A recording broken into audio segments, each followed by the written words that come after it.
இயேசு கிறிஸ்துவின் இனிய பெயரினாலே உங்கள் அனைவரையும் இந்த குருத்து ஞாயிறிலே சந்திப்பதிலே நான் மிகுந்த பெருத்த மகிழ்ச்சி அடைகிறேன். காலையில் நாம் எல்லாம் ஓசானா ஓசானா என்று சொல்லி ஆண்டவருக்கு நாம் குருத்தோலைகளை ஏந்தி பவனியாக்கு நாம் ஆலயத்துக்கு சென்று அங்கு நாம் ஆண்டவருடைய வார்த்தைகளை நாம் தியானித்தோம். ஆம், எனக்கு பிரியமானவர்களே, இந்த வாரம் புனித வாரமாக கருதப்படுகிறது. இந்த நாளிலிருந்து உயிர்ப்பின் ஞாயிறு வரை இந்த 8 நாட்களும் நாம் புனித வாரமாக நாம் அனுசரிக்கிறோம். இந்த புனித வாரத்திலே எதை குறித்து உங்களோடு பேசணும் அப்படின்னு நான் ஆண்டவரிடத்தில் கேட்கும் பொழுது ஆண்டவர் சொன்ன வார்த்தைகள், அவர் சிலுவையில் உதிர்த்த 7 வார்த்தைகளை குறித்து பேச சொல்லி எனக்கு ஆண்டவர் விதையை கொடுத்தார். அதன் பிரகாரமாக இன்று முதல் வார்த்தையாக ஆண்டவர் சிலுவையில் உதிர்த்த முதல் வார்த்தையை இன்று நாம் தியானிக்க போகிறோம். அந்த வார்த்தைக்கு நாம் செவிமடுப்போமா? லூக்கா எழுதிய 23ஆம் அதிகாரம் இறை வார்த்தை 34.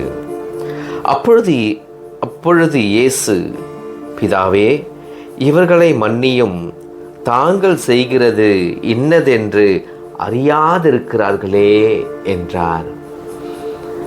ஆண்டவராகிய இயேசு பெரிய வெள்ளி அன்று பிலாத்தின் அரண்மனையிலிருந்து அழைத்து வரப்பட்டு அவர் கொல்கத்தா மலை வரை ஏறி அவரை சிலுவையில் அறைந்த அந்த நிகழ்ச்சிகள் எல்லாம் நமக்கு அப்படியே பசுமரத்தாணி போல நம்முடைய உள்ளத்தில் எல்லாமே பதிந்திருக்கிறது. அப்படி அவர் பூமிக்கும் வானத்துக்கும் நடுவே அவர் தொங்கிக் கொண்டிருந்த பொழுது அந்த சிலுவையிலே அவர் 7 வார்த்தைகளை சொன்னார். அதில் முதலாவது வார்த்தை தான் இங்கு சொல்லப்பட்டிருக்கிறது. பிதாவே, இவர்களை மன்னியும், தாங்கள் செய்கிறது என்னதென்று அறியாதிருக்கிறார்களே என்றார். ஆண்டவர் இந்த உலகத்திற்கு வந்ததே இஸ்ரேல் மக்களை மீட்க வேண்டும் என்பதற்காக தான் அவர்களை இந்த உலகத்தின் பாவத்திலிருந்தும் சாபத்திலிருந்தும் எல்லாவற்றிலிருந்தும் விடுதலையாக்க தான் அவர் வந்தார். அவர்கள் நினைத்து கொண்டார்கள் தங்களுடைய மெசியா வந்து இந்த ரோமை பேரரசிடமிருந்து தங்களை விடுவிக்க வருவார் என்று அவர்கள் காத்து கொண்டிருந்தார்கள். இன்றளவும் அவர்கள் அந்த புலம்பலின் சுவரின் அண்டை நின்று இன்றும் அவர்கள் புலம்பிக் கொண்டிருக்கிறார்கள். மெசியாவே வாரும், மெசியாவே வாரும் அப்படி என்று புலம்பிக் கொண்டிருக்கிறார்கள். உலகத்திலே மிகுந்த அறிவாளி என்று சொல்லப்படுகிறது அந்த யூத இனத்தை தான் இந்த உலகம் சொல்லிக் கொண்டிருக்கிறது. ஆனால் அவர்களில் ஒரு சிலர் ஆண்டவரை அறிந்து கொண்டார்கள், ஆண்டவரை தெரிந்து கொண்டார்கள். இவர்தான் மெசியா என்று அவர்கள் அறிந்து கொண்டார்கள். அவர்கள் பேறு பெற்றவர்கள். அதே போல கிறிஸ்துவராகிய நாமும் பேறு பெற்றவர்கள்.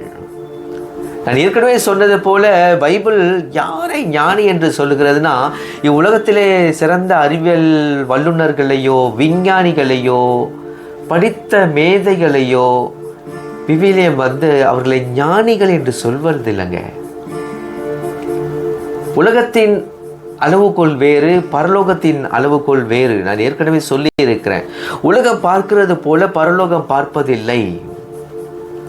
நாம் விவிலியத்திலே பார்க்கும் பொழுது நீதிமொழிகளில் சொல்லப்பட்டிருக்கிறது, எவன் உண்மையான தேவன் யார் என்று அறிந்து தெரிந்து கொள்ளுகிறானோ அவனே ஞானி என்று பரலோகம் சர்டிஃபை பண்ணுதுங்க. அதுதாங்க உண்மை.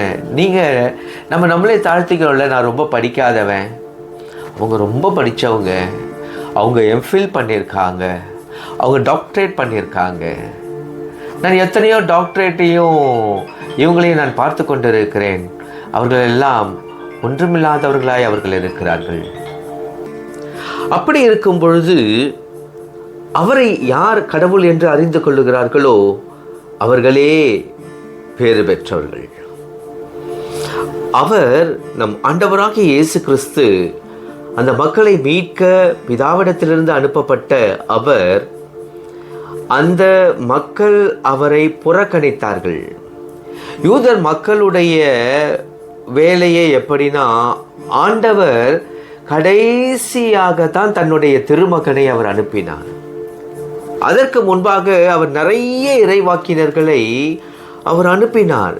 யூத மக்களுக்காக நிறைய இறைவாக்கினர்களை அனுப்பினார். ஆனால் அவர்கள் எல்லாம் பிதாவாகிய தேவன் மேல் ஒரு வைராக்கியமாய் இருந்து அவர் யாரையெல்லாம் அனுப்பினாரோ அவர்கள் கொலை செய்தார்கள். அவர்கள் கொலை செய்தார்கள். நிறைய பேரை சொல்லலாம் அவர்கள் கொலை செய்தவர்கள். அவர்கள் யாரையுமே ஏற்றுக்கொள்ளல. அவர்கள் எதையுமே ஒரு ஆவியின் கண்ணோட்டத்தோடு அவர்கள் பார்க்கவில்லை. எல்லாமே உலக பிரகாரமாய் அவர்கள் பார்த்ததினாலே அவர்கள் சொல்லுவதை அவர்களால் ஏற்றுக்கொள்ள முடியவில்லை. கடைசியாக தன் ஒரே பேரான மகனை ஆண்டவர் அனுப்பினார். அவரையும் அவர்கள் இத்தனைக்கும் எத்தனையோ முறை அவர் வெளிப்படுத்துகிறார், நானே தேவனுடைய குமாரன், உங்களுக்காக தான் நான் வந்திருக்கிறேன், உங்களை மீட்க தான் வந்திருக்கிறேன். தேவனுடைய குமாரன் என்று சொன்னால் அவர் தேவதூஷணம் சொல்லுகிறார் என்று சொல்லி அவர் மேல் குற்றம் சுமத்துகிறார்கள். அந்த பிலாத்தின் அரண்மனையிலே கூட பாருங்க, பிலாத்து கூட கேட்பான், நீ யூதரின் அரசனா, நீ யூதன் அரசன் என்று நீ சொன்னீரா அப்படின்னு சொல்லும் பொழுது, நானாக சொல்லவில்லை, நீராகவே சொல்லுகிறேன் என்று சொல்லும் பொழுது அந்த பிரதான ஆசாரியர் தன் உடைகளை அவர் கிழித்து கொள்ளுகிறான். அது அவன் செய்த பெரிய தவறு. அது ஒரு ஆசாரியன் தன் உடைகளை கிழிக்கக்கூடாது என்று லேவியர் ஆகமத்தில் சொல்லப்பட்டிருக்கிறது. அவனே கடைசி பிரதான ஆசாரியன்.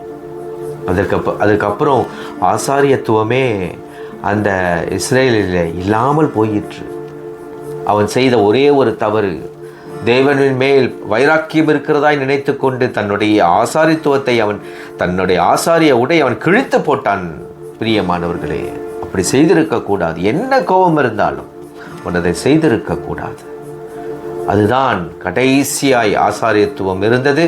அவன்தான் கடைசி ஆசாரி. அதற்கு அப்புறம் ஆசாரி இல்லை.